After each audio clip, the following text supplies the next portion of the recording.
కోనసీమ జిల్లా అల్లవరం తీర ప్రాంత గ్రామాలపై మోంతా తుఫాను ప్రభావం చూపుతోంది. దీంతో స్థానికులు ఆందోళన వ్యక్తం చేస్తున్నారు. జిల్లా వ్యాప్తంగా తుఫాను పునరావాస కేంద్రాలను ఏర్పాటు చేసిన నిర్వాసితులు మాత్రం సెంటర్లకు చేరటం లేదు. ప్రభుత్వం తుఫాను సమయంలో తాత్కాలిక ఏర్పాట్లు చేస్తూ ఉండడం మినహా తీర ప్రాంత గ్రామాల్లో ఉన్న సమస్యలను ఏమాత్రం పట్టించుకోవడం లేదని స్థానికులు ఆరోపిస్తున్నారు.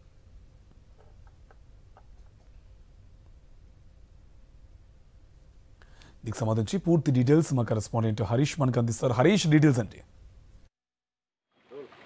మోంతా తుఫాన్ ప్రభావం అయితే మొత్తం డాక్టర్ బిఆర్ అంబేద్కర్ కోనసీమ జిల్లా అంతా కనిపిస్తుంది. ముఖ్యంగా తీర ప్రాంతాల్లో ఉన్న గ్రామాల్లో ఉన్న ప్రజలైతే తీవ్ర ఆందోళనలో ఉన్నారు. ఎందుకంటే సమీపంలోనే సముద్రం ఉంటుంది. దాని అలల ప్రభావం ఇప్పటికే చాలా వరకు అలల ప్రభావంతో చాలా వరకు భూభాగం సముద్ర గర్భంలో కలిసిపోయింది. నేపథ్యంలో దీని ప్రభావం గ్రామం మీద ఎంతవరకు చూపిస్తుందోనని ఆందోళన అయితే వారిలో వ్యక్తం అవుతుంది.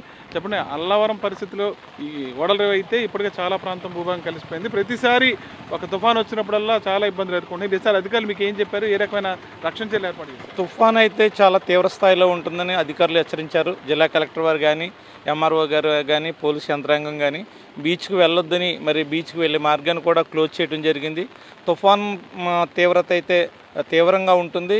మీరు ఎక్కడ ప్రజలెవరు కూడా ఇంట్లో నుంచి బయటకు రావద్దని చెప్పడం జరిగింది. అలాగే ఏదైనా వీక్గా ఉన్నటువంటి హౌసెస్ ఏదైతే ఉన్నాయో అటువంటి వాళ్ళందరినీ కూడా మాకు గ్రామంలో తుఫాన్ షెల్టర్ ఒకటి ఉంది, ప్రభుత్వం వారు నిర్మించింది. అక్కడ పునరావాస కేంద్రం ఏర్పాటు చేశారు. ఆ పునరావాస కేంద్రంలోకి వెళ్తే అన్ని సౌకర్యాలు ఏర్పాటు చేయడం అనేసి ఇంటిమేట్ చేశారు గ్రామంలో. అయితే ప్రతి సంవత్సరం తుఫాన్లు వచ్చినప్పుడల్లా తీరం చాలా కోతకు గురవుతుంది.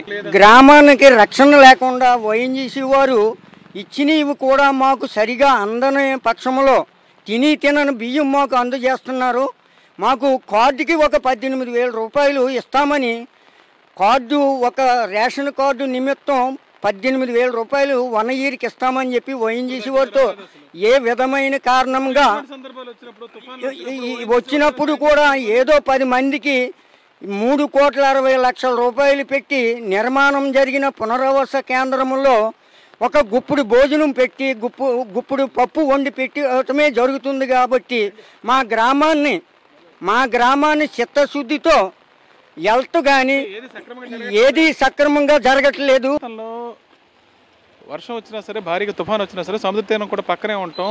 దాని ప్రభావంతో గ్రామానికి రక్షణ గోడ లేకపోవడంతో గతంలో నిధులు మంజూరైనా సరే ఆ రక్షణ గోడ కూడా లేకపోవడం వల్ల గ్రామం పూర్తిగా సముద్ర కెరటాల బారిన పడే ఆవేదన అయితే స్థానికులు అయితే ఎక్కువగా వ్యక్తం అవుతుంది. దీంతోపాటు ఇక్కడ ఉన్న షెల్టర్లో, ఏదైతే తుఫాన్ షెల్టర్లో కేవలం వెళ్ళే వాళ్ళకి అక్కడ పెట్టే భోజనం మినహాయించి వాళ్ళ మొత్తం ఈ పరిస్థితి మారిపోయిన తర్వాత మళ్ళీ పట్టించుకునే స్థితి అయితే లేదని ప్రజాప్రతినిధులు అయితే ఇదే రకంగా కొనసాగిస్తున్నారు తప్ప గ్రామానికి ఏ రకంగా రక్షణ లేదని విషయాన్ని గ్రామస్తులు ఆందోళనతో చెప్తున్నారు.